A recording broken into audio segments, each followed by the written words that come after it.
All right, I think we're on. Good evening, everyone. So thrilled to have many of you joining us. I know some are joining via Zoom, LinkedIn, YouTube, all sorts of platforms. Really thrilled to be here today. My name is Tanya Arora, and I currently am the Senior Director of People at Teach for India. And thrilled to be hosting this fireside chat today with two people who are very special to Teach for India and have been with us for a while. But before that, I thought I'd quickly introduce myself so you know a little bit about me. I joined Teach for India a little over a decade ago, and I've played many different roles in the organization over the years. I actually started as an associate on the recruitment team. And actually worked too with both corporate candidates as well as international candidates to be able to actually identify people with high potential for our core fellowship program. So started off over there, then spent a little bit of time with the recruitment function before moving to our fellowship selection team, where I had a chance to actually work with our leadership model itself. So kind of the sweet spot between what we train for and what we hire for. Did various projects and different things in the organization, got exposed to different verticals, and then ended up joining human resources, where the breadth of my role increased a lot more. I started to work with fellows more, work with child safety a little bit more, and then most recently joined this role. I think the one thing that stayed consistent across the board, though, is speaking to folks like you who are on the other side of this screen. I see many hellos. Hi, Sejal. Hi, Priya. Hi, Kakoli. Hi, Richa. Have a chance to meet many folks like you who are either looking for a career in this space, looking for a role at Teach for India, or just keen to understand a little bit more about the organization, the culture, and what we do.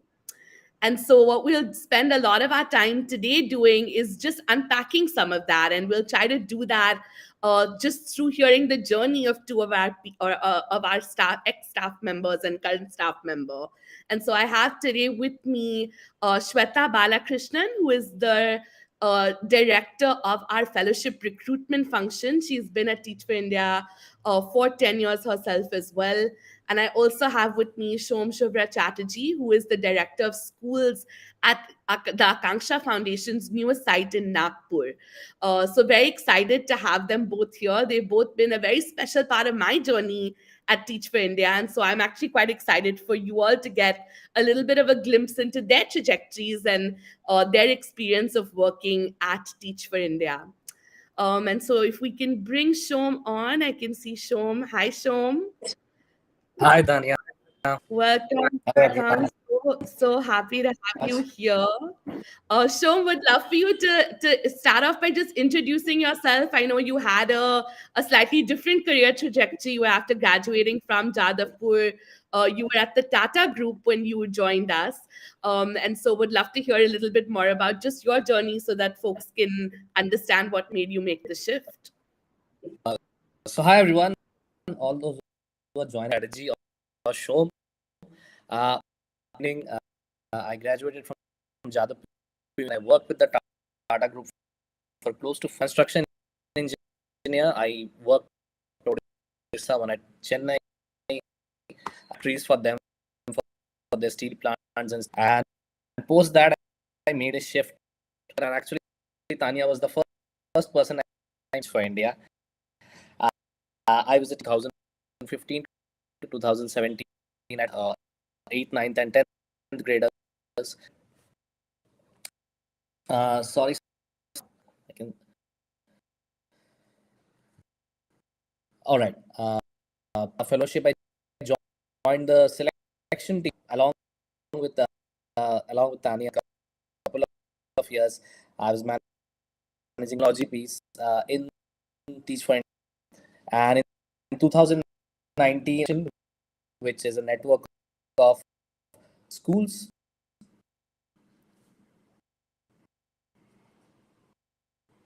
Tanya. So I think we're still struggling a little bit. You're going Okay. in and out. If you can just check your connection. I think the connection is. Folks will just give Shom a couple of seconds as he figures out his connection. I will just switch my connection. No problem. In the meanwhile, audience, would love to hear from you. Just one question that you have on your mind, or just as you have come to this space today. What is one thing you're hoping to hear from Shom or Shweta um, over the course of the next 60 to 90 minutes we have together? Go over to the chat box and let us know one thing that's on your mind, a question that you have, something you're hoping to hear.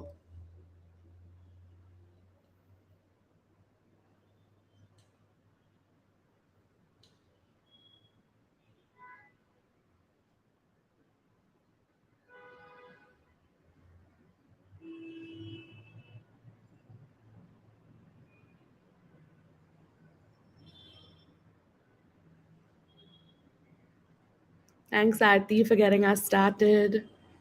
How can we engage the students in more experiential learning?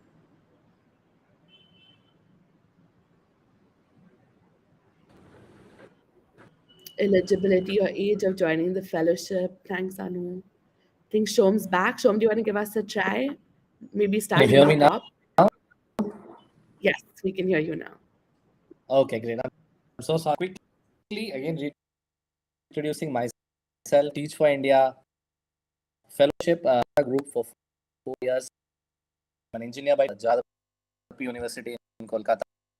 My fellowship in Pune, I taught a bunch of traders and person I met on my journey and after my fellowship, I was selection team where I got the opportunity uh, on the operations and the technology. And for the last 3 years, I have been a foundation in private schools operating in Maharashtra. A year and a half, I have relocated right in Nagpur. True, I can sense they have changed my network.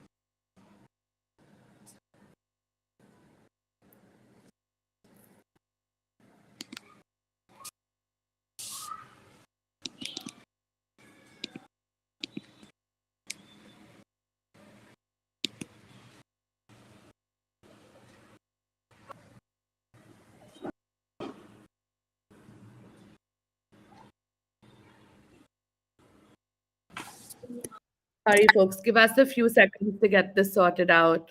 In the meanwhile, I noticed there are a couple of questions on just the fellowship program as well. So I'll share with the audience a little bit about just how things function at Teach for India. So at Teach for India, we have a core fellowship program where this is a 2-year full-time fellowship program.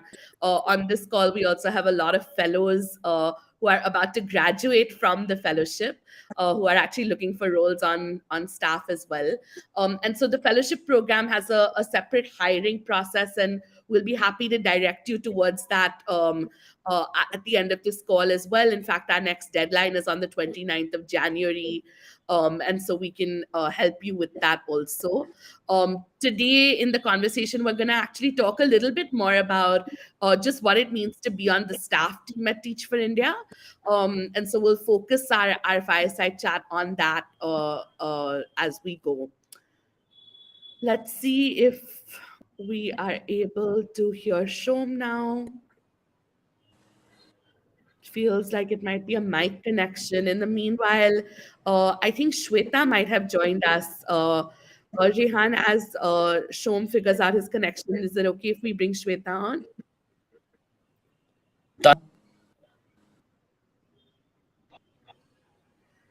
All right. Hi, Shweta. Welcome. Hello, good evening. So lovely to have you here. So, folks, just to remind you, Shweta is our director of fellowship recruitment. She's been with Teach for India as well for over a decade. And Shway, I think as I think back to your journey, very similar to me, you took a decision about 10 years ago to move back to India. Would love for you to start off by just telling us a little bit more about yourself and take us back to that time and tell us what was going through your head and what made you make the decision to make this choice. Yes, thank you, Tanya. Before I start, can you guys hear me clearly? Great. So I actually learned about the Teach for India Fellowship way back during my undergraduate education that I was pursuing in Germany. I was studying supply chain management back then, and I had a lot of peers who were going to teach for America. So that kind of got me intrigued about Teach for India, and I read about it. And honestly, the moment I read about it, there was something that said, "Hey, it's kind of calling out to you." So I think I was very attracted towards the fellowship, but I was also a little bit hesitant because it meant leaving in a different country and coming back to India. And so I didn't do it the first year that I considered it. But 2 years later, when I was finishing my master's in 2011, I was at the very same junction and almost felt like a stronger call to say, hey, even now I want to go back to India and do something. So there was a call that came from somewhere within to want to go back. Something about teach, something about for India stood out. Now, what that specifically was, I think, goes back to a lot of my experiences just growing up. I grew up in a middle class family with some amount of privilege, but had seen a lot of people around me who didn't have the same amount of privilege. And I always asked myself, why is it that I get this when others don't? So there was always that element. I think studying in a university abroad got me to sort of think about just the level of the the, the Indian education system and how much it didn't build in me critical thinking. It didn't build in me value system and values. And I just found myself struggling to cope. And this was despite being brought up in a fairly middle class, privileged school. Um, and then the third reason was my experience in college was with peers who came from different countries. And my best friend was from Pakistan. And when I was in college, I experienced sitting in Germany, the 26/11 Bombay attacks, and both of us were sitting together watching TV and thinking, wow, if we can be best friends, why is it that there is so much hatred? Like, cannot the same hatred be channelized into the love that we have for each other? And we're seeing more similarities than differences. So I think all of these kind of pulled me towards Teach for India. In 2000, the leap of faith, never looked back. It's the best decision I've made. Thank you. Thank you so much, Shweta, for getting us started. And what a beautiful story as well.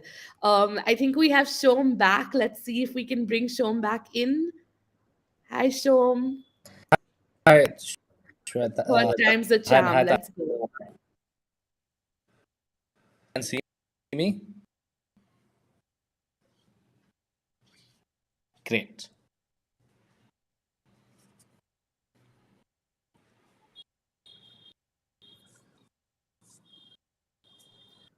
Go ahead, Shom. Would love to hear from you if you can take us back to, your switch and what you were up to before you joined us. I think some of you like working with the Tata Group before I was I'm an engineer by training. I started my career in industrial construction and for India Fellowship. Tanya was actually the first. The dishes or it was a decision. It was a thought decision. I realized the work it had a lot of intellectual of course there was a lot of resource potential, but somewhere I couldn't find this wanted to develop, and I realized that the place that I education school and that seemed to be a way forward. Of time had a very naive idea of IT and just think over the last I've learned, but I think the first step was to align to an organization that was, and my college had a huge presence of teachers. My seniors who were Teach for India, not to teach for India. So I think that in my journey to join the fellowship hand, uh, and that's Thank you for sharing that, Shom. And I remember as you kind of made your, reach the end of your fellowship journey. I remember coming into your classroom. I think maybe a month before your fellowship was about to end, and it was a very engaged, diligent, 10 standard classroom. For all the fellows who are in the audience today, kids were pretty collaborative. They were working on practice exam papers in groups, and Shom gave me one of the groups and said, help solve their doubts and questions. And within 30 seconds, I knew there was no way I could help them because they knew way more than me. But what I did get a chance to do is talk to them a little bit about what they thought about Shom as a teacher and what their hopes for him were as he finished the fellowship. And so, Shom, would love to actually hear this time from you, like, as you think about, we also have a bunch of fellows who are in a similar state to where you were then. What were some of your kind of dreams and hopes for yourself at that kind of pivotal moment? You were about to choose your next big job. You had dabbled in the corporate world. You had done 2 years in a classroom, very different kind of work. So if you can tell us just what guided that choice and what helped you make the decisions that you made. uh, over the 2 years of understanding of the sector developed, I started to realize which I can use to contribute to the cause equity for a longer period of time.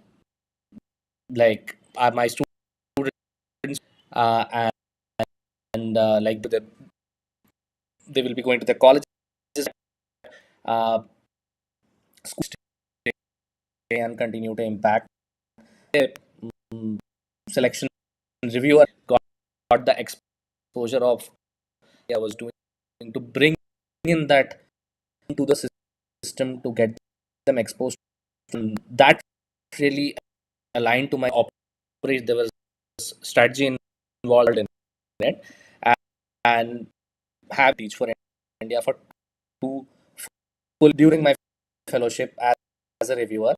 I think it was a very natural decision for align to the organization and help bring in the required leadership. Lies my own leadership journey through that. I think it was a very natural. I'm really glad that I took that decision. Like bringing the leadership in.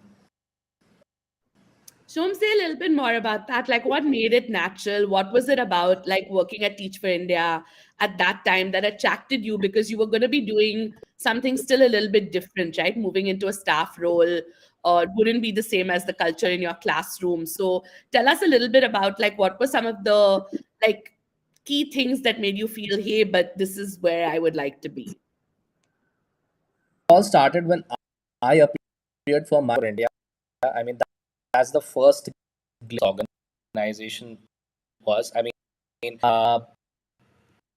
non-competitive process and really good during the assessments. And time also, I thought that the who designed this, uh, and when in the fellowship, uh, as a reviewer role, I realized the amount of effort and the amount of getting the best people organization. That is something that I wanted to teach for India. Was something that that has always positively impacted. Like I went to the organization, or they handled me. Shweta was in fact my professor, and she supported me pedagogically, instructionally. Kind of a no-brainer that I would be here. Got it. Lovely. Let's bring Shweta back in on that note. Shweta was Shom's program manager for all you fellows in the audience here.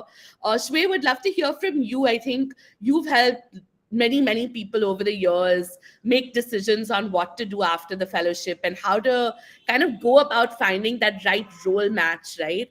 Would we have an audience full of people who are making a similar decision now? Would love to just hear your advice for this group on, how do you find the right role? How do you find the right organization? What are some factors you ought to consider? Yeah, I can imagine it's a slightly tricky time for a lot of people. There's a lot of sense of feeling overwhelmed and confused, and there's just so many options out there. But I think the very first thing that one helped me when I was navigating this as a fellow, but also that helped me when I was supporting the fellows that I was working with, was just to make sure that we all had exposure to the opportunities that were out there. And it sounds very obvious, but I feel like there are a lot of people who are actually not even clear what kinds of roles there are, even at Teach for India. So for fellows who are considering roles on staff, there are upwards of 20 verticals at TFI, and sometimes I wonder if fellows fully understand that. So I think my first recommendation to fellows would be to just take the initiative to expose themselves to as many verticals, talk to people. I think it's one thing to read the job description that's going to come up during ICF, that's going to come up on our careers page, but it's a whole other level of understanding when we talk to people. I think if time permits, sometimes even just shadowing people just helps fully internalize what that work looks like day to day, what the challenges of the work are, what the day to day activities are that may excite you personally. I think the sort of second big area of work that one has to do is a lot of just self introspection, which is, at this junction of my career, what are some strengths I possess that I want to tap into, but what are also some skill sets that I would like to develop or I would like to sort of dabble with and make that conscious choice. And I'm thinking about the time when I made the choice after the fellowship. I think I did know that the role I was signing up for tapped into a few things I knew I could do, but also a lot of things I knew I needed to learn. And so that orientation helped me stay on top of the very many challenges that came my way. Um, I also think often when we don't know enough about roles and teams and jobs, we make some implicit assumptions. And I think just being able to very early on catch that, bust that would be very important. So I think both of these are connected to just clarity of the teams that are there, the roles that are there, as well as clarity of what one wants out of one's career the next couple of years. I think that becomes very critical. I think the third, which I would put as just a area like a north star to guide oneself, is to say, where do I just see myself down the line? I think different people have different levels of clarity. For some people, that's this clear 10-year roadmap. For some, it may be 5. For some, it may be 3. But to whatever foreseeable future, one is able to have clarity of why I want to do something or what I want to invest in myself and the cause I want to commit to. I think it just becomes easier then to make certain choices. So I would sort of take those 3, like my personal version of an ikigai, I guess. Like, what do you want to be in service to, both for yourself and your career? What are some strengths you want to really tap into and develop? And third, just exposure to as many roles so that you're making a very informed, intentional choice. The fourth, but this is more of an orientation, is to say, I think any career choice, however tough it may feel in the moment, in the long run always pays off. That's my belief. So I think it's a bit of the case sera that just life will play out and embrace everything that comes along. Thank you. So helpful. I love your personal ikigai as well. But Shweta, oftentimes when I talk to fellows or even external folks who are applying for roles on staff, I think there's a little bit of confusion on, like, I'm confused. I don't know enough, even though I've had these conversations. Do I just like spread myself out and apply to many different kinds of roles, or do I apply to many of the same kind of role? Again, would love to just hear your thoughts on that, just given how many fellows you've guided over the years and how you've seen the outcomes of that play out as well. Yeah, I mean, it's a tough one. We're also living in a world that's full of choices. I think every day LinkedIn is showing people 10 job offers. Um, ICF in this case, the Internal Career Fair, as well as our careers page, will open up so many roles. And it's natural to sort of go through all of them and get very paralyzed. Um, I think there's a con to getting that paralyzed, because then at the last minute, one is struggling to make the right choice or make the best choice, both for oneself, but also really for the role and the impact that it intends to serve. So when I think about my own journey as a fellow back in 2014, when I was transitioning out of the fellowship, I was exploring three roles on staff. And I was looking at the program manager role, the recruitment manager role, and the alumni manager role. And it was because I just didn't know what I wanted to do. In hindsight, though, I did lean on a couple of people. I recall the city director of the city back then just giving me a little bit of time to help guide me. So I think sometimes when we hit that roadblock ourselves and have a couple of blind spots, I think tapping into a few people who can ask the right questions and sort of help narrow down that choice helps. So I kind of narrowed that down from three to two. And then finally, when I did some of the pre work, I just knew which one I wanted to go for. So I did reach out for help. And I think people we trust, people who push our thinking, who ask us tough questions, I think that those would be the people I would turn to at a time like this to help make those choices.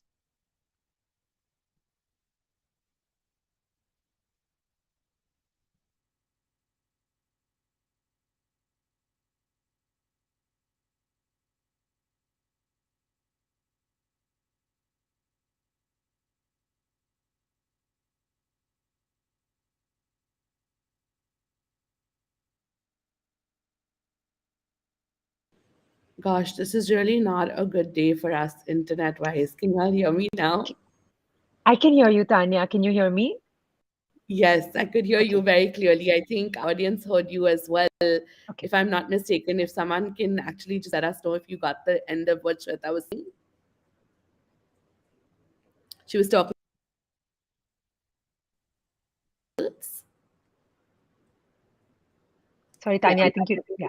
You Go got ahead. it. Okay, fantastic. So Shweta, thanks for sharing that. I think you mentioned starting off with the program manager role. I remember you as a program manager, a very successful one. I remember coming to one of your secondary trainings in a Pune office once and just being like, wow, I would love to be trained like this.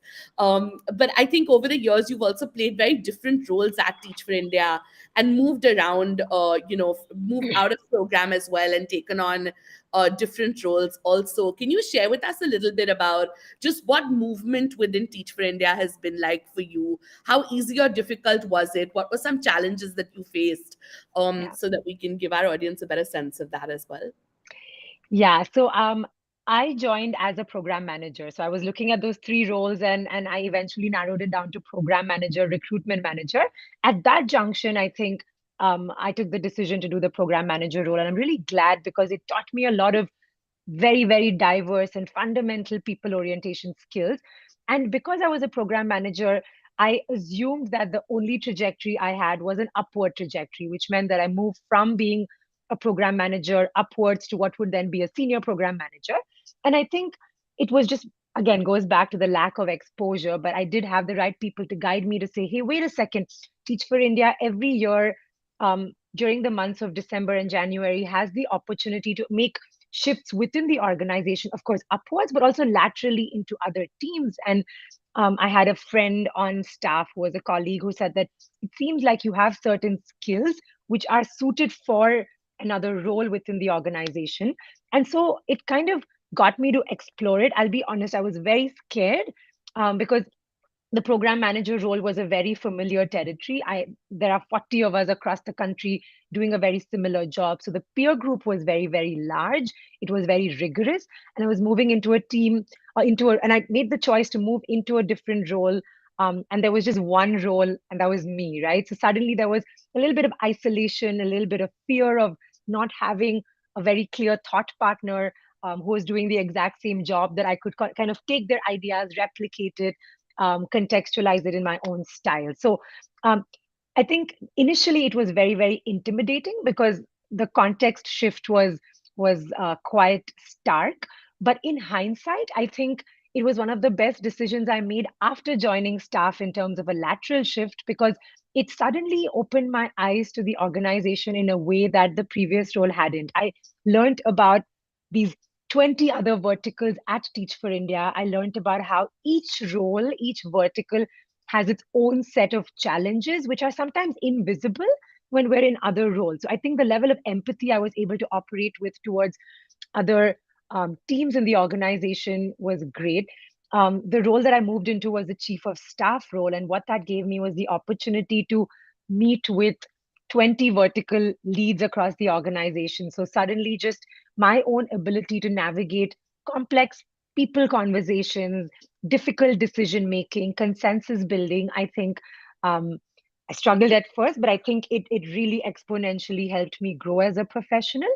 And when I look back, even though I had my fears, apprehensions, loneliness at first, I wouldn't change a thing, which is why I said, like every career move in hindsight makes a lot of sense and gives a lot to one. So there is a lot of options to move between verticals. And if we're able to find the right people to just guide us to have visibility into those verticals, I think as we move up our career ladder at Teach for India, it's possible to find roles which are better and better suited to our strengths and better suited to our ability to then drive the right kind of impact, which coincidentally then brought me back to the recruitment vertical today, almost 9 years later. I know I explored the recruitment manager role then, but here I am today. And today I think I'm actually well suited for this role. And I may not have been 9 years ago when I did consider this particular vertical. Yeah, I love that, Shweta. Really beautiful. I'm keen to hear from you. Like, as you think about, um, the different opportunities you might have leveraged in your program manager role to understand the organization better and almost like be ready for the chief of staff role. What are some things that come to mind that you might have done either proactively or that were recommended to you?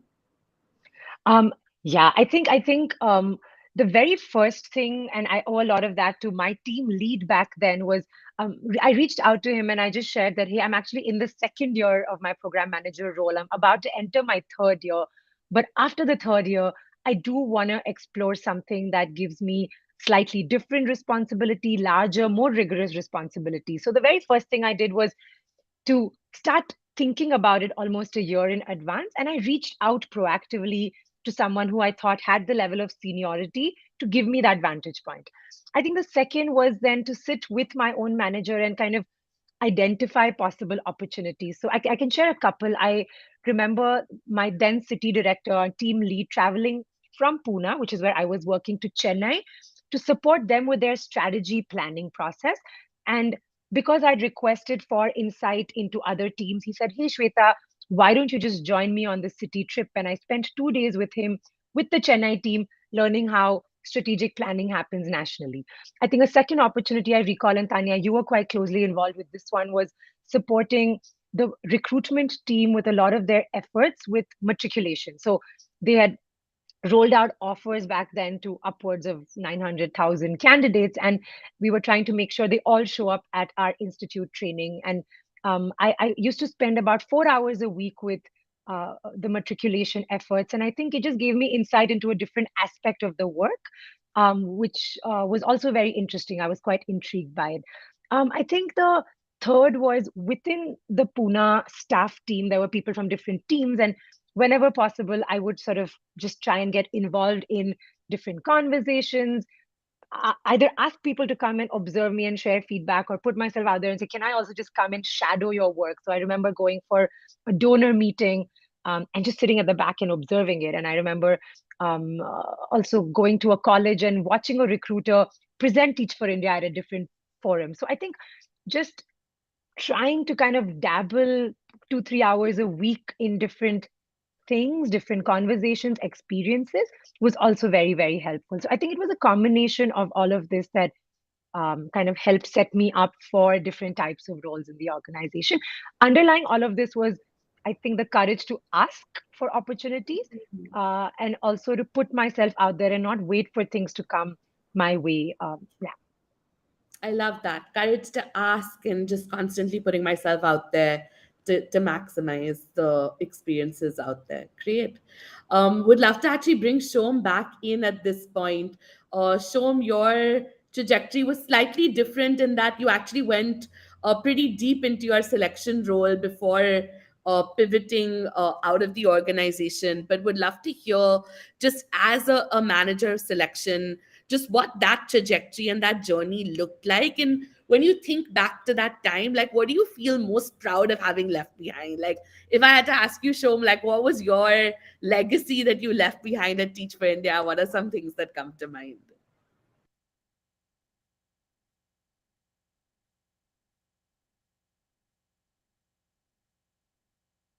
Now we can't hear you at all, Shom. You,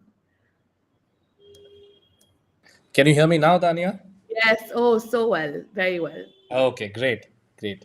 All right. So, Tanya, to your question, I think the selection role, it like, of course, it taught me a lot of things, but I think the most exciting part of it was I got to work with so many stakeholders. I worked with the technology team. I worked with the recruitment team, with the matriculation team. We had an internal team, like a larger team of 11 people, and my smaller sub team of 3 people.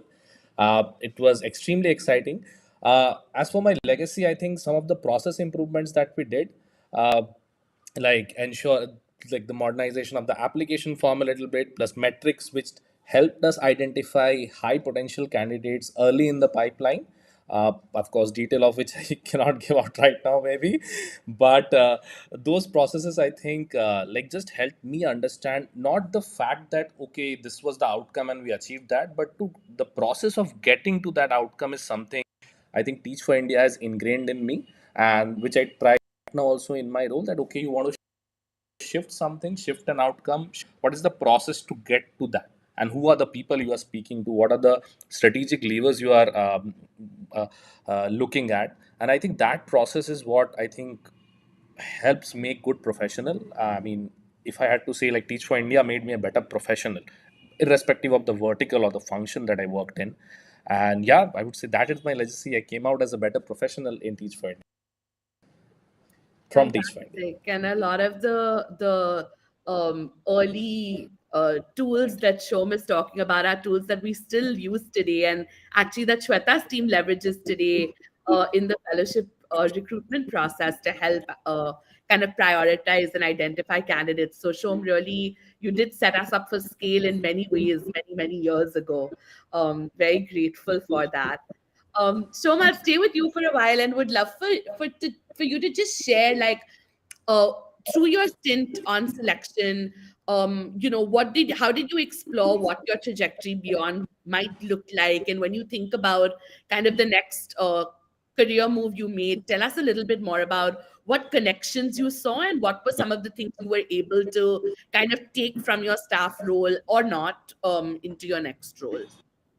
Right. So I think when I was in selection for 2 years, I mean, I realized that the amount of learning on that team was immense, and it was such a pivotal place for Teach for India. Like, that is the place where you're getting the fellows in along with the recruitment team. So that's where we have the highest leverage in terms of our incoming talent. And as I moved, one of the primary reasons for my move that I wanted to be closer to the program, I realized that yes, I was selecting fellows and they were creating an impact, amazing impact in the classroom. But I felt more comfortable in going closer to the school system because that's what I left with when I completed my fellowship. But I think a couple of things that I took and like which I practiced till date from the selection team and from Teach for India is the uh, obsession about customer centricity. I think that is one team which is obsessed about applicants or customers, and I think that is something I try to bring. Try to map my customers, that who are my stakeholders, whether internal, it might be students that I serve presently, that my teachers serve, or the parents of the students, my internal staff members. The obsession about how can you serve your customers and you can do, and the attention to detail. I think that is what I learned. Sometimes learned the hard way in selection. Just the amazing attention to detail about every single thing, the training materials that we sent out, application form, the way we converse with the reviewers, the select, we set up assessment support center spaces along with recruitment team. So those were a few of the things I think that helped me to date, and that is one of the reasons I'm still connected to the selection team as a alumni selector. It has been like 7 years that in some way I'm connected with Teach for India, either as a staff, a reviewer, a selector. So yeah. I love that, Shom, and I think that's something really special about just the role that you've played and the experience you had, because even today the first thing person we think of when we need something or want to problem solve or brainstorm is you and your peers and people like you who have been so deeply involved. But would love to also hear what you miss the most. So when you think about the culture and you think about actually tell us both, tell us what you struggled with a little bit when you think about the culture and you think about the work and the organization, and then tell us like what parts you miss as well now that you've transitioned out.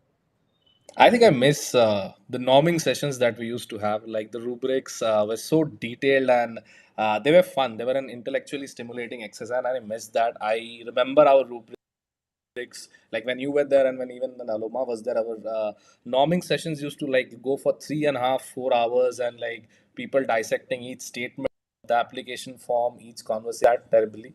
Uh, Challenge I don't like, again, like think of nothing mind. I mean, I miss working with multiple teams. I think Teach for India gave me that opportunity. Technology, as Shweta was saying, that she gained that insight when she went into the chief of staff role. I think my role at selection helped me work with multiple teams, and I could appreciate the challenges. Like I had my days with the recruitment team, and we did not always agree upon things. But when I started working with them closely, I realized that it's such a massive task to like get 700, 900. Right now the number is higher, correct me if I'm wrong. I think it's 1200 right now. Getting 1200 fellows to come to the institute, get trained and be a part of your vision, I think it just built empathy. It just helped you understand that what how much it takes to move like a very small thing, the amount of collaboration it needed. I worked with the budget and finance team because we had an operating cost for our selection process. So Tanya, I think I missed that the most, that and the norming, like just the multiple teams that I got exposed to, and yeah, norming sessions, of course. I love that. And Shom, you shared with us a lot actually about just how some of your how the role actually set you up for your following role and then the current role that you're in as well. And a lot of like both the technical skills that you took away in terms of rigor, in terms of attention to detail, as well as the mindsets and empathy and other pieces. But also, I remember an early conversation with you where you were a little bit nervous about moving into a role that might not be directly working with kids, right? And we have a room full of fellows here who are, going to probably at that same juncture again thinking, but I don't want to leave my kids and I do want to be in the classroom and close to them. And what does that mean in terms of the kinds of roles I should be looking for or not? And so would love for you to share. I know you did a lot to stay connected to your classroom. If you can just share some of the habits or practices that you would put in place, to stay connected with your kids, who I know relied on you well after the fellowship as well. Right. Before I answer that, Tanya, I think yes, that was our understanding at that point. But to all the fellows here, I mean, yes, being connected to the kids is something vitally important. But I also think we need to, like, at least how I operated that time is map your strength to where it fits the most. Like, uh, I always maintain that the minimum that we can do to problem of educational equity is to devote our entire life to it. And if we are devoting our entire life, then let's have the maximum leverage point. If I'm good at selection, then let's do it. Some of the things that I did to stay connected to my kids were in 10th grade. So when I actually graduated from the fellowship, they also graduated from the 10th grade to 11th grade. So they were in college. They had a lot more control over their time. Uh, so they, I could meet them. I regularly volunteered at the school where I'd completed my fellowship. So I used to take around 3 or 4 classes a week. I also supported my students who then became the alumni of the school. So connecting them to opportunities or just taking them to some exposure. So just a regular connect with the kids in the school throughout the 2 years. Got it. Thank you so much for that, Shom.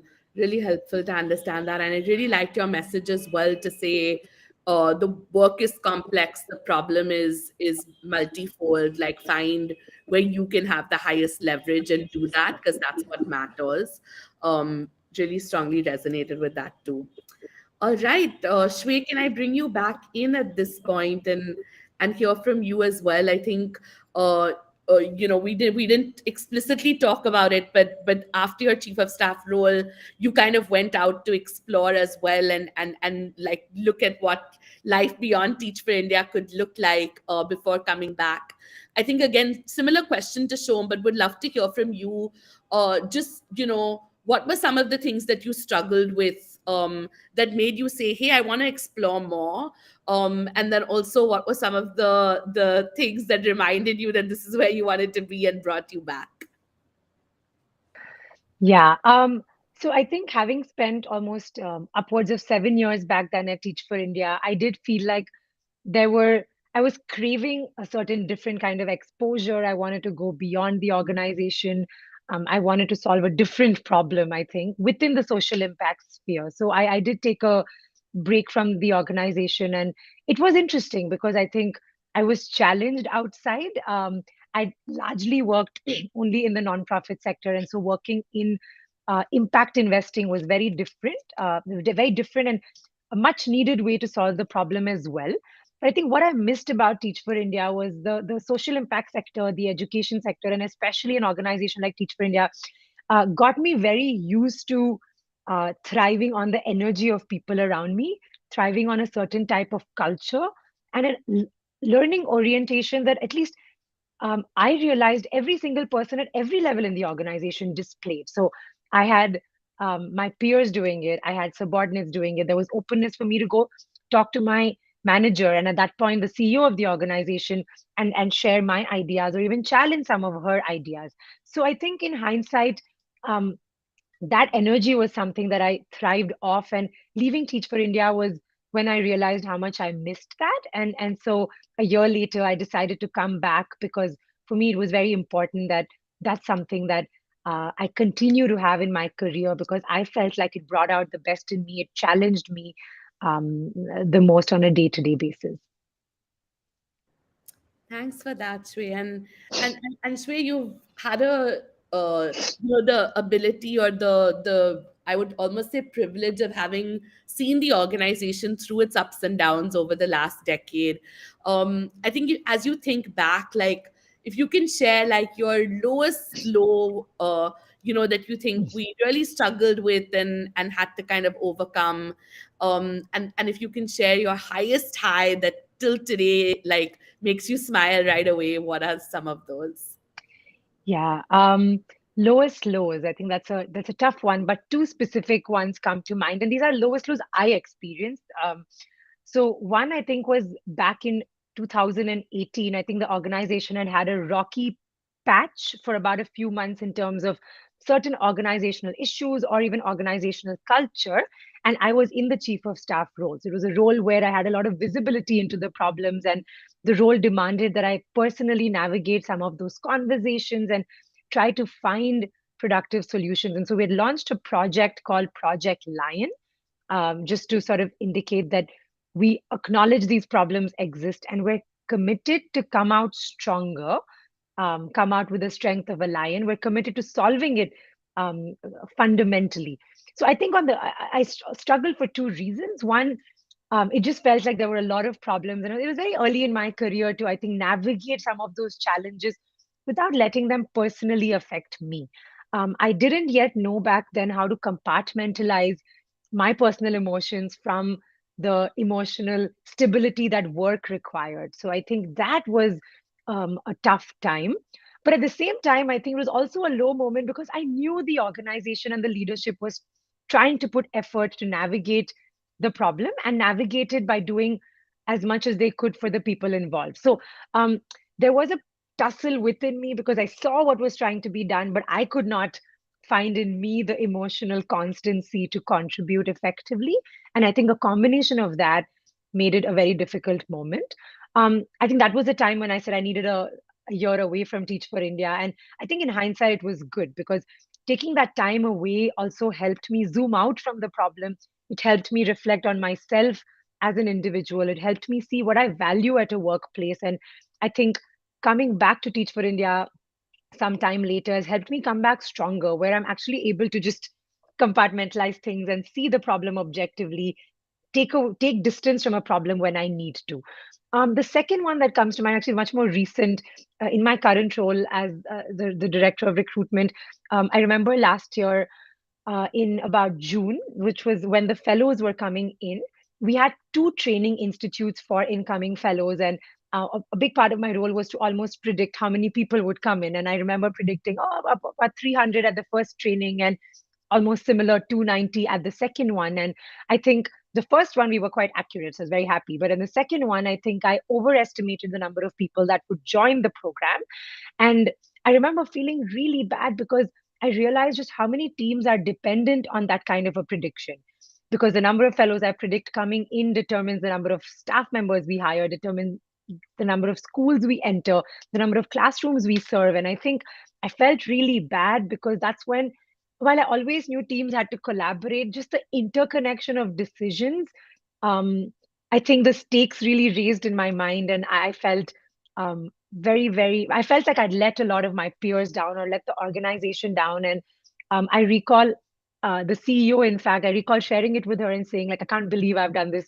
I'm just 8 months into my role and look what I've done. And she was like, but you've also brought in 550 fellows. And why don't you look at the bright side that these 550 are going to go do so much magic? Yes, maybe we expected 40 more, but we did bring the 540, and you need to know how to just balance both sides of the coin. And that coming from someone senior in a moment, in a low point like that, I think was also very helpful to say that at tough points, my peers, my seniors will have my back, and will show me perspective. It doesn't mean they're going to lower their expectations from me in the future. It doesn't mean they're not going to give me feedback. I still do receive that. But at a difficult moment, they're going to stand by my side, or maybe even stand behind me to say, don't worry, it's okay. We can come back from this and we can come back stronger. Thank you, Shweta. So such a beautiful aspect of the culture. I feel I've experienced it as well over the years a lot. I definitely have felt pushed, like you said, and constantly asked to like explore that sense of possibility. But I think, like you said, just knowing that your peers and your team have your back and are gonna, we're all in it together, right? I think that feels really strong and powerful. Tanya, Uh, you asked me about a high moment as well, right? yes, I was Should I just share one if as you want well? to share a Okay. high moment as well. Yes. I'll actually share one from just 2 weeks ago. As a recruitment team, we've been on ground this year. We've been going into college campuses, and it's been interesting to navigate that because the 2 years of the pandemic were all largely online.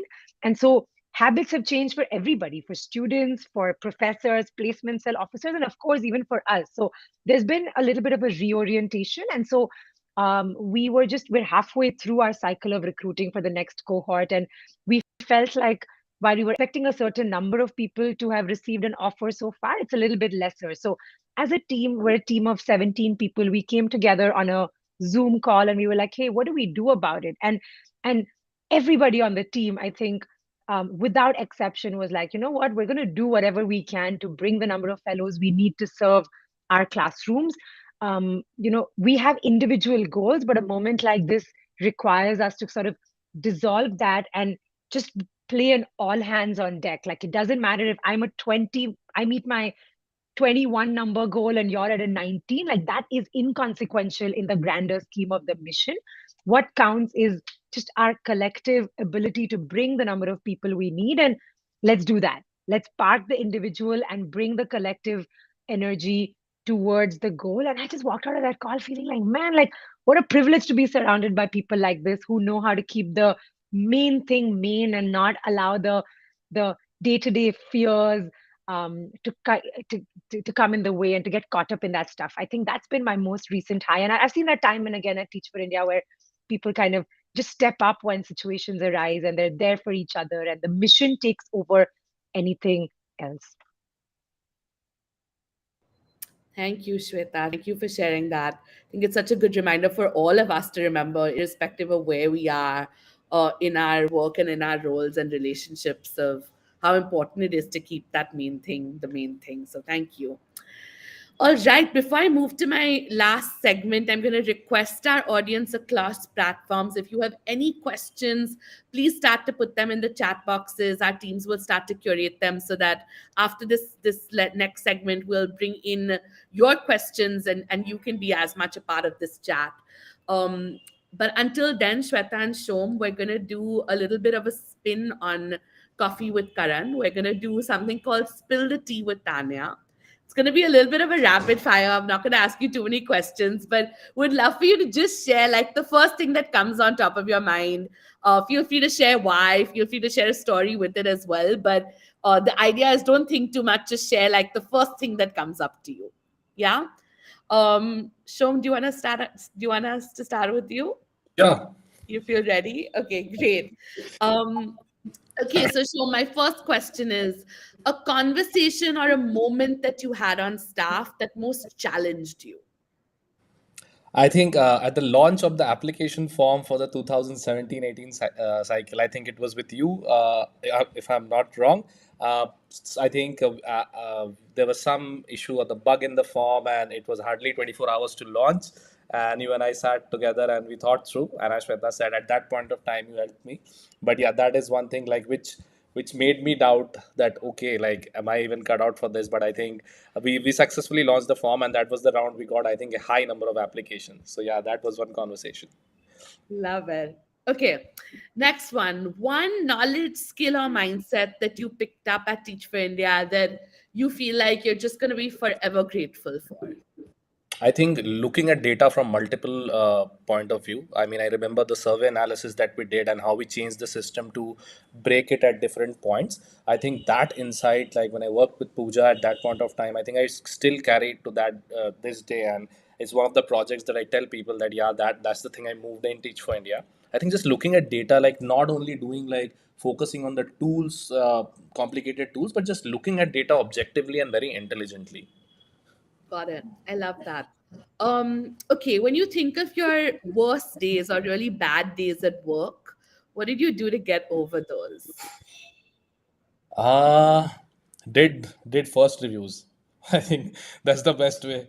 Did some FRs. Always there were FRs to do, so did some Tell FRs, our and I audience what first reviews are. Some of them might not know. yeah. Okay. So sorry to use the technical language. First reviews are when you review the application of a candidate who applies for the Teach for India fellowship. So the first review is when the reviewer, who is either a staff member or an experienced fellow, they review that application based on certain parameters and either proceed to the next step or give an outcome at that stage. So I love it. I'm sure there are many fellows and other staff members saying, really, Shom, you found first reviews the way to get over a bad day. I Those are the still do. ones. I still I do. love it. I love it. Okay. My next question is a ritual that you had on your team that you still remember very fondly. Guessing that application number before that 12 o'clock deadline. I think, and the person closest to would be promised the prize, but they would never get that. That's a separate thing. But yeah, I mean, I won two times. I think I predicted some 3,500 and it was 3,480 in one of the rounds. So yeah, that is a ritual. Who was supposed to give the prize? You can You, call them out on you, this public forum. you It were was supposed to get the definitely prize. not me. It For was the definitely. 2017-18 cycle, for 18-19 it was definitely Aloma. But yeah, you also never gave them out. Oh gosh. Okay. Well, I owe you one. Okay. A structure at Teach for India that you believe really set you up for success.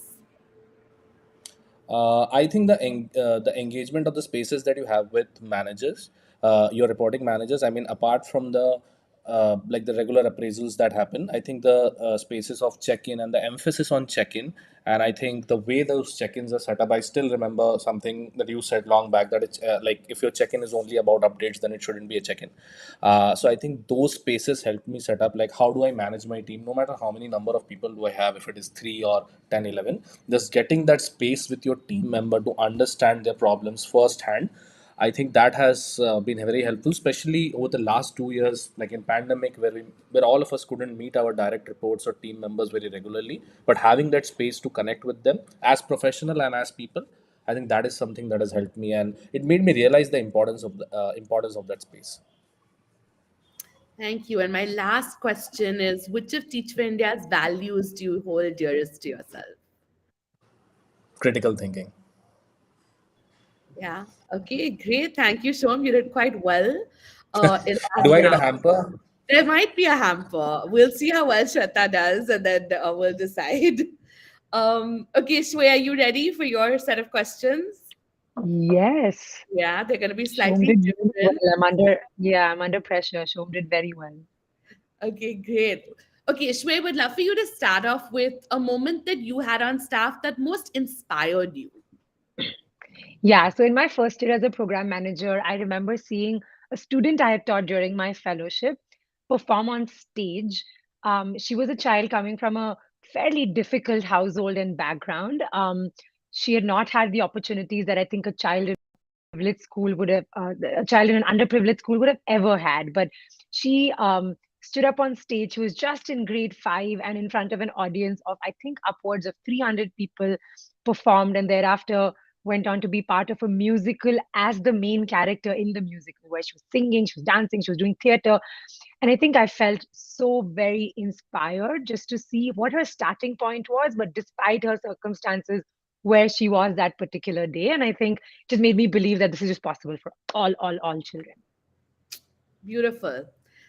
Okay, your favorite staff step back or team retreat. So, for the audience, before Yeah. she answers that, we do a lot of step backs and team retreats on staff. And so, share your favorite one. Yeah, I think it would be the one that we as the recruitment team did last year in Goa, right? After the pandemic. So we were a team that had only worked virtually. Nobody on the team had ever met each other. And so for us to come together and spend those 3 days was so good to build alignment, to build culture, to get to know each other. And I think we walked out feeling just a lot more close to one another, and work just got easier thereafter. Awesome. Okay, when you think of all the benefits you get as a staff member, Shweta, which of those benefits do you personally value the most? I mean, it's a strange benefit, but I guess just the kind of people that surround me, I feel like there's always a lot of critical thinking, like Shom said, where they push, they ask questions, they share feedback. I think that's one benefit. A slightly more tangible benefit, I think, is the downtime that Teach for India has. So between the 24th of December and 1st of January, we have the whole 9 days off. And I think it's just so special because the whole staff team shuts down for those 9 days. And I've never had a quieter time in my life. So it's really, really good after a hectic year. I love that. That is one of my favorite benefits as well, because, like you said, truly everyone's, uh, switched off. Okay, I would love to hear your toughest performance appraisal. Yeah, I mean, I've had several performance appraisals where I've not met my goals and I've received feedback or I've had to reflect quite deeply. But it was tough to identify a tough one. I think I've had really productive ones. And in hindsight, though, I think the one that challenged me the most was in the chief of staff role, because honestly, the outcomes weren't very definable or clear. And so it was a little bit difficult to understand what was success in the role. But it taught me that I'm someone that thrives off clarity, which may be a theme in everything I've shared today, that clarity helps me, and I believe it helps people as well. All right. Okay, if you could do one thing differently in the last 10 years while on staff, what would that be? Yeah, I think just being a lot more disciplined with my schedule, especially in the first 2 to 3 years after the fellowship as a program manager, just finding ways to make sure that I'm making time for my well being, for cooking, for exercising early on, so that those routines fall into place, and whatever role I may be in, some of those disciplines are just built into the way I live. It took me a couple of years before I started doing that, and I'm glad I did, because it's given me a lot of just holistic well-being. But had I started earlier, I think I would just be at a much better place 10 years in. Very helpful. Last two questions. What keeps you here and excited? Yeah, I think most definitely the mission. I deeply, deeply believe in the power of this fellowship. I believe in what it offers both to the people who do the fellowship in terms of their leadership journey, but also the students who are the beneficiaries. And so just bringing the right people into the program. And the second is, I think, the autonomy that my role gives me to sometimes make a lot of important, difficult decisions, to try different things, to be creative. Thank you. And my last question is the same as Shom's. Which of our values do you hold dearest to yourself? I love the Rise with Love value tagline for sure. So for me, that whole tagline is something I love. But within that, I would say excellence most definitely. And can you tell us what Rise with Love is, Shweta? Yes, reflection, integrity, sense of possibility, and excellence with love. Beautiful. What a lovely way to end on that note. Audience, I'm actually going to allow you to decide which of them you thought won the rapid fire. So you can go over to the chat box now and put that in. And Rehan on our team is going to, at the back end, figure out which of them gets this hamper. In the meanwhile, I think we've got some audience questions that have already started to come in. Um, and I'll start to ask them for you folks. But those of you who still have burning questions, please do put them in the chat box. And over the next 15-20 minutes, we'll try and take as many questions as we can. Shweta, Shom, how we'll do this is I'll ask the question. If one of you feels excited to respond, go ahead. And if both of you feel like you'd like to add in, please jump in. Yeah. The first question I have is from Nikita Sen in Delhi. And she's asking you to share like how you would define the culture of the organization and what internal or external opportunities you got as a staff member to excel, so to learn and to grow. I can start off, and I think I would define the culture as one that is very rooted in people. The people are our students.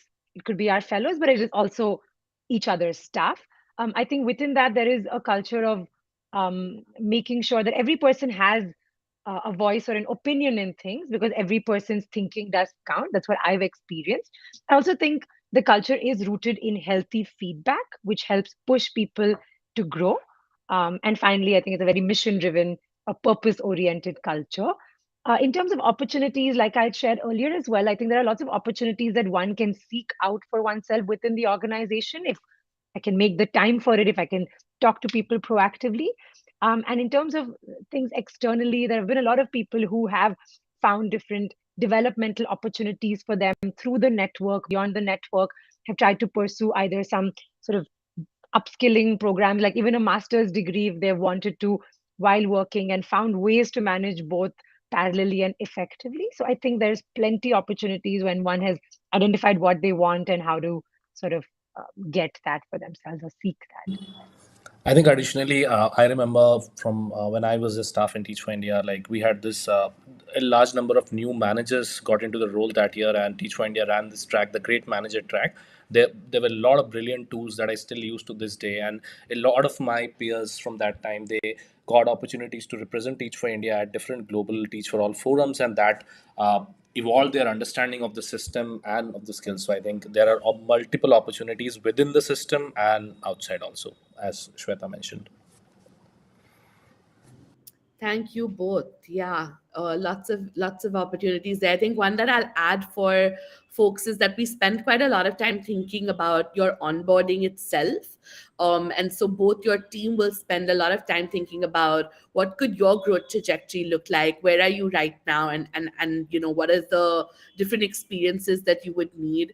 We also, for those of you who are potentially joining us from outside of the fellowship, we also try and curate experiences for you to spend enough time in our classrooms, really understanding the work and on the ground. And so more recently, everyone who joins us actually does spend 50 hours in the first 3 months on the ground with our fellows, really experiencing some of the magic in the classrooms as well. Okay, our next question is from Swamini Choige in Pune. And she is asking, what are some key knowledge, skills, and mindsets that are essential if you aspire to work with the organization? So, more broadly, not team dependent, but just more broadly, what do you feel like people across TFI have? I can take a shot. I think the openness and the ability to learn. You will be working with diverse stakeholders, diverse teams. So the openness to learn, the like ability to accept feedback, and I think just having the courage to seek help. I think the culture at Teach for India is open. There are people ready to help you. There's a lot of scope for innovation. I think if you are somebody who likes to get things done in a particular way, in a different way, and like to innovate, I think this is the best place for you to work in. So yeah, I would go with those two: the ability to innovate and be open to learning. Very similar. I think learning definitely.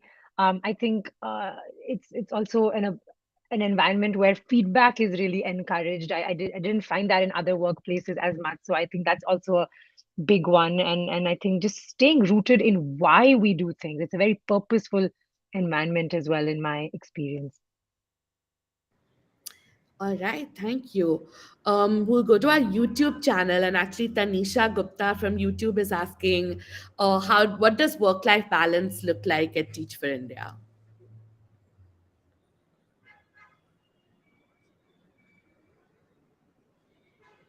And you folks feel free to share what it was like for you and what it might have been for your peers or others in the organization as well. Yeah, I can start off. I think I've been in very different roles and it's looked different in each of the roles. And so to put it very briefly, when I first started my life on staff, and so this is not the fellowship, but on staff, I think I went from working in a classroom to suddenly working with about 15 to 17 adults and um, across 5 different schools. So it was quite a steep learning curve to figure out what balance or work life balance looked like. And so I threw myself into work. Like the first 2 years, I just found myself working 6.5 days a week. But that was because I actually back then didn't quite know maybe how to prioritize or how to make some important choices within the number of things I needed to do, and find out what's the item of higher leverage. Like, what should I do, which will then help me sort of cut off 3 other things from within my to-do list. So I didn't have a lot of work-life balance, but I also realized with feedback from peers, from managers, from well-wishers, and from family that that's obviously not sustainable. I think my body was also telling me that, and so soon I started integrating different things into my routine. I started making time for myself to exercise and run regularly. I think I would make sure that maybe over the weekends I do take our time to meet some family and friends. I try to read every evening now on a regular basis. What I've also learned over the course of time is well-being may look very different for different people. So it's very important to discover what it is that one requires for one's own mental wellness, physical wellness, emotional wellness, and integrate that into just simple day-to-day or week-to-week routines. And so today I'm at a place where there are days where I work on a Sunday, but I feel very empowered to then take a Wednesday off if I need to, or work on a Sunday morning, because a lot of the work I do is very external facing. And so sometimes late evenings or weekends tend to go into work, and then maybe a Wednesday afternoon doesn't, or a Thursday morning doesn't. And so sort of building my own schedule effectively is something I've learned over the course of these 10 years. And I think that's very accepted at Teach for India. We operate with a lot of trust and autonomy, but we also hope that people kind of know how to use that responsibly, so they understand their work, their responsibility, their outcomes, and then design for that along with for themselves. Thank you, Shweta. Shom, anything you want to add to that? I think very similar to what Shweta said, as like this is a very people-centric organization, and I think I have had my managers, Shweta and Tanya, both of them were my managers at some point of the night, and both of them like very being very open and asking me proactively about well-being. So I think the organization does prioritize people as humans first, and then professionals. Yeah. I'll just add to that a little bit, Tanisha. I think that really, if you ask 10 people at Teach for India this question, you might get 10 very different answers. And so I think that the truth is that the work that we're doing is so complex and so layered that oftentimes it really comes down to where you are in your journey, where you are in terms of your own skills and ability, and where you are in terms of your own habits, right? So I think all those matter. Like I love that as Shweta was sharing, she said, hey, like in the beginning, actually, I was doing something very different.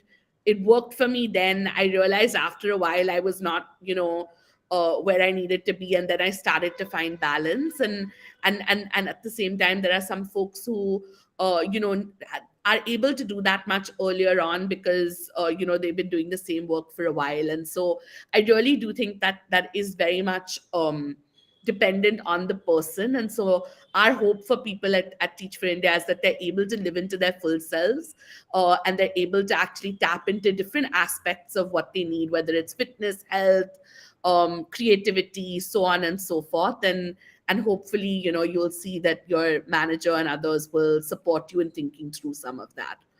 But it's a challenge, and I think it'll always be a challenge because of the nature of the mission and the work itself. Um, all right, I have four different questions actually from Anaga Khanna in Pune. I think two you folks might have answered, so I'll ask you the other two. One is just what does support look like for staff? So, what are the different opportunities available for support as a staff member? And then a little bit of just what does flexibility look like, or what kind of flexibility does the organization operate with?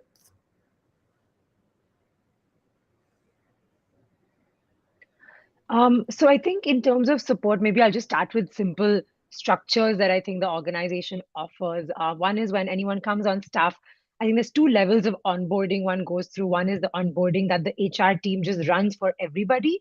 And then there is the team specific or role specific onboarding. So, for example, when someone does join recruiting, the recruitment team, we offer them sort of an onboarding that's very contextualized to their role and their responsibilities. I think there's ongoing check-ins like Shom shared, which keep happening with one's manager. We also have team calls, and I think these are all different forms of support that provide us either information, inspiration to sort of keep at our work. I think support also comes through a lot of just the team culture, like just the ability to lean on people, reach out for help, seek whatever we may be looking for at different points. I feel like it's an organization where tomorrow, if I say, I want to initiate something and I need one person from the technology team, from the administrative team, and from the finance team, and I write them an email, very likely in 2 weeks, we're huddling together and trying to figure it out. So support of that form is also available. Aside from that, I know that very often our HR team runs different types of programs to help people. So Shom had mentioned the Great Manager track. Recently, also, Teach for India partnered with McKinsey, and there was a track called A to E, or the ability to lead, that was run for managers across the organization, which was also a very enriching sort of a support track for anybody that wanted to enhance their leadership skills. So I think there's very many forms of support, and I think people sometimes also initiate new ones in order to just learn and support one another if their roles are similar or challenges are similar. Thank I you. also think the flexibility offered in the organization is very high. Like I know of peers who, while working in my team, they volunteered, interned with other team, and developed some very critical skills. And like just the fact that there is an immense amount of collaboration between the teams, it offers the flexibility to learn and also flexibility in general in working. So those are like things which I really like try to develop in the work setting that I but really appreciated and valued those during my time at Teach for India. Thank you. Thank you, Shom. Okay, we have Zafarul Haq from Hyderabad who's asking just what structures we might have for employees, particularly new employees, to feel included in the organization and like they belong.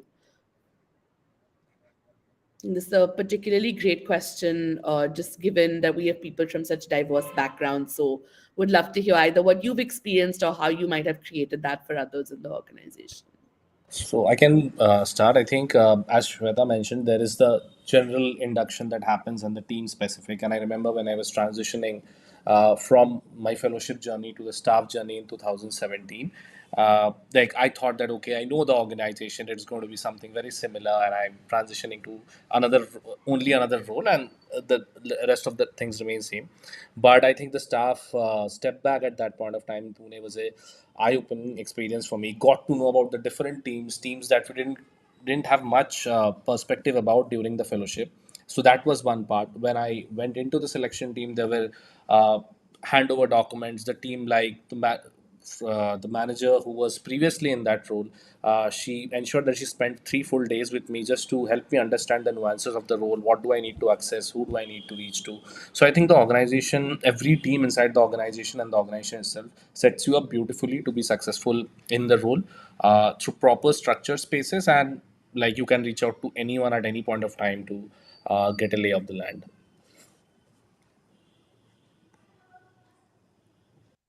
Shway, anything to add? Um, I think very similar, and I feel like some of that's already covered.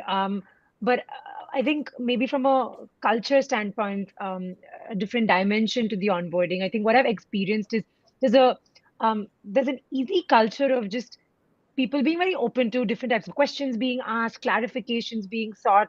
Teams also are very excited in the season when new people join, which usually is around May, June, especially straight after the fellowship.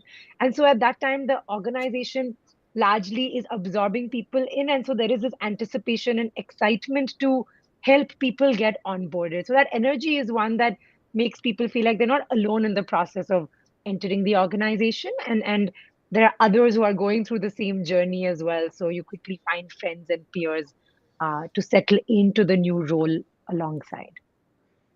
I'll flip the question for you guys. Have you seen of any examples or heard of anything where you feel like folks have struggled to integrate? And again, if you can share like what support they might have received to raise that in the past.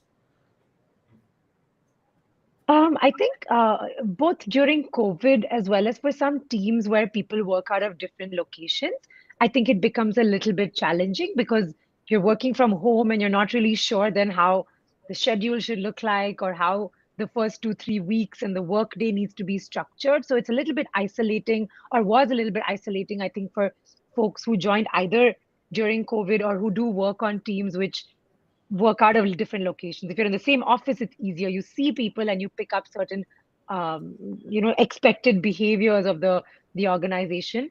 If it's remote, then it's tougher. And so I think in moments like that, it's just helpful to kind of reach out to one's manager. Or often we have a buddy system, and you just reach out to your buddy and say, "Okay, can you just guide me on this?" Showing up in the office is also very, very helpful. There are certain days in every city where people consistently show up in the office. And I think that's just an easy way to then make friends, get to know people, and find a quick ecosystem to settle in. But I think that would be one thing that I would caution people. Those who are coming into teams which are distributed, um, should just maybe be very conscious of how to make sure that they integrate, because a lot of people are then separately feeling lonely. But by raising the issue, I think it gets dissipated because solutions quickly come towards the person then. All right. Thank you both very much. I'm actually going to put you on the spot to end us off. And I'm going to request you to almost share like a 30-second to 40-second pitch to people in the audience as to why you think they should kind of join Teach for India, and also as Teach for India ambassadors and practically employers yourself, like what do you hope that this next batch of hires comes in with? So why should they do it, and what do you hope that they come in with? Yeah, I'll give you all a few seconds to put your pitch together, and then would love to end with just that.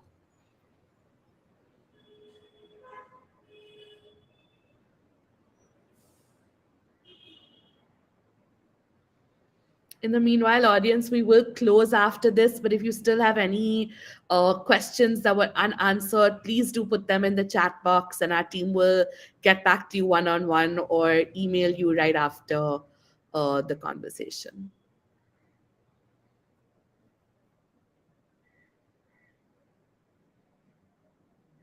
All right, who's getting us started?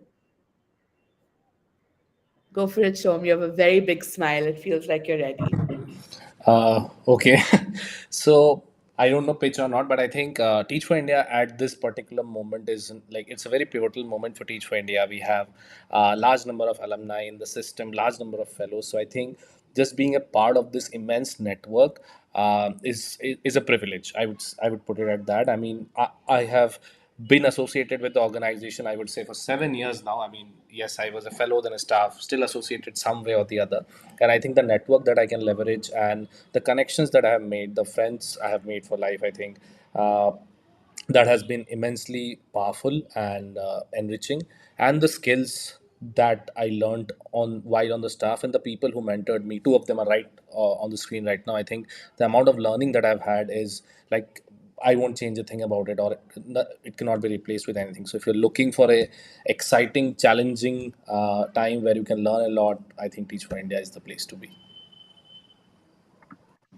It's a tough pitch to follow, okay, but I'll try and add to what Shom said or build off what Shom said. I think um, the organization is very mission and purpose driven, and that's a very um, uh, difficult energy to find in every single workplace. I think not all workplaces offer that. I do think it's a very enriching culture where failure is embraced as a way to learn. I've also experienced a high rigor of responsibilities, and that in a resource constrained environment like the social impact sector, I think makes one learn quicker, tries to make us just smarter in our work. And I think I've also, much like Shom, found friends and family for life. And I feel like my closest people are all from this network. What I hope people bring into the work if they join staff is one, just a lot of integrity and the orientation to walk one's commitments. I think there's a lot of interdependency in the organization, and we need people to rise up to that. I think the openness to learn, unlearn, relearn, and finally to just challenge, because there are lots of problems, but the ability to take charge of those problems becomes important because it's a resource starved sector, and so we just need people to get their hands dirty whenever things challenge us at work every day. Thank you both so much. I cannot tell you just how much I appreciate you all taking the time to come and chat. I started off this conversation telling the audience before you all joined that the two of you have played such a special, uh, part and role in my journey at Teach for India. And I think just to kind of grow together, learn together, fail together, and really stay committed to this work together has been a real privilege, and I just feel very grateful. So thank you both for all that you do and for all that you've actually done to build and make the organization what it is today.